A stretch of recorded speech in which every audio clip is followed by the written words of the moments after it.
Jangan lupa subscribe YouTube channel Metro TV News dan jangan lupa nyalakan notifikasinya.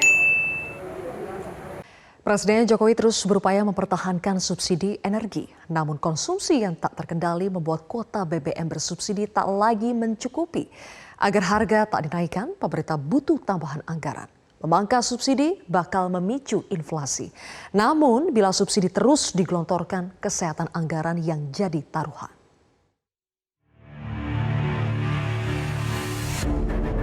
Kuota BBM bersubsidi tahun ini diperkirakan habis 2 bulan lagi.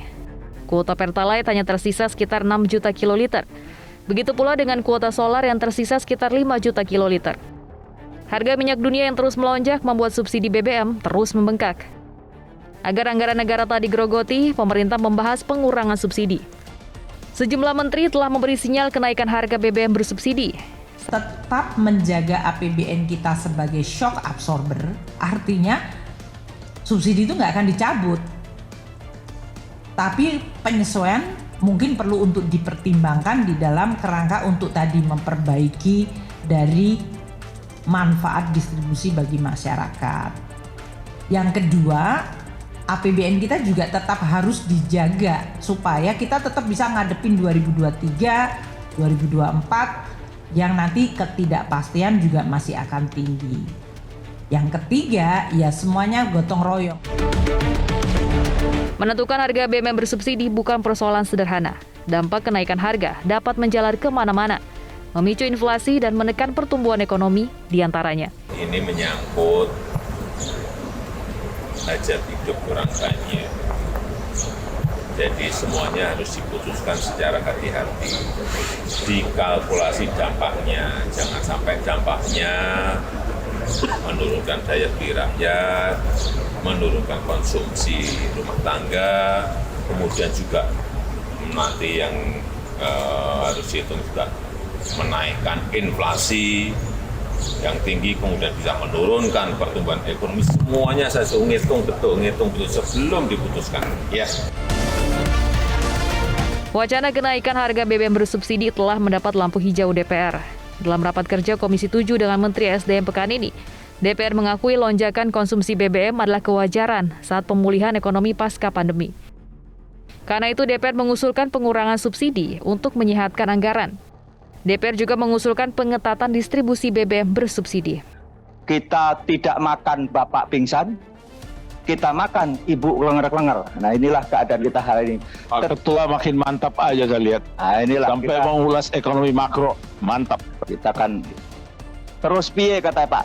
Jadi subsidi tetap dilakukan, tetap harus ada. Kenaikan itu bukan berarti menghapus subsidi, ingat. Kenaikan kurang lebih 30% saja, eksplisit Nasdem. Nah saya setuju tuh kata-katanya Pak Ketua itu. Instruksi. Harga 10.000. Nah itu saja.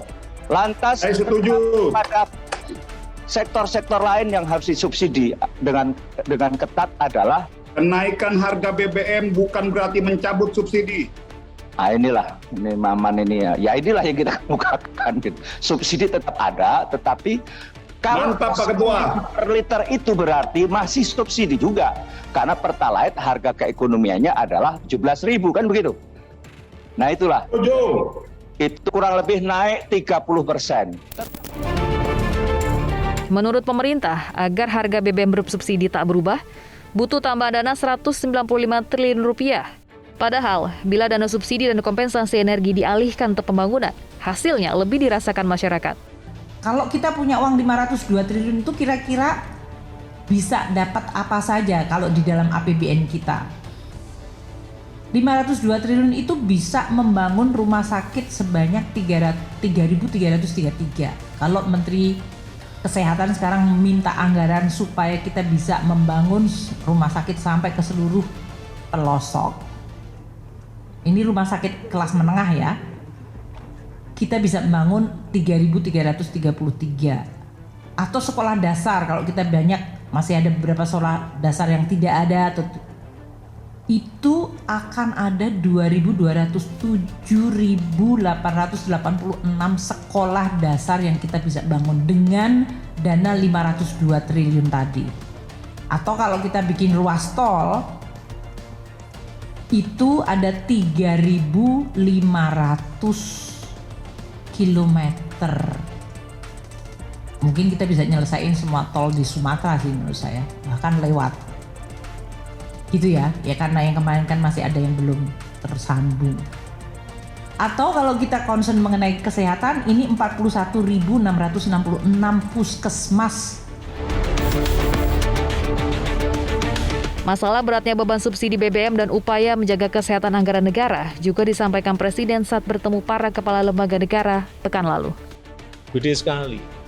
Tapi apakah angka 502 triliun ini masih terus kuat bisa kita pertahankan? Ya kalau bisa ya alhamdulillah baik. Artinya rakyat tidak terbebani. Tapi kalau memang APBN tidak kuat gimana? Ya kan? Kan negara lain sudah harga BBM-nya sudah 17.000, 18.000, sudah naik 2 kali lipat semuanya. Ya memang harga keekonomiannya seperti itu. Jadi tadi kami menyampaikan kepada beliau-beliau mengenai fakta-fakta itu, angka-angka itu. Kalau kita masih ada income negara dari komoditi, dari komoditas itu masih baik ya kita jalani, tapi kalau enggak